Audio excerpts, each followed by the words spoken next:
2013. Aksel Luksa. Opa!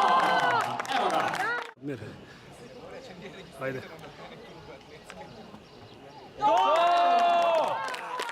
Še se bomo borili.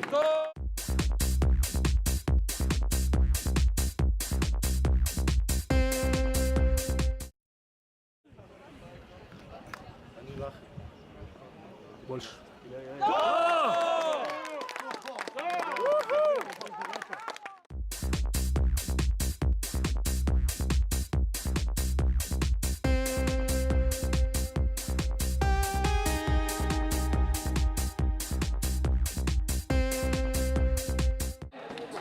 In pa zmagovalec, atlet Aksel Luksa, šolski center Srečka Kosovina, 202 cm in danes dosežena norma za Evropske olimpijske dni.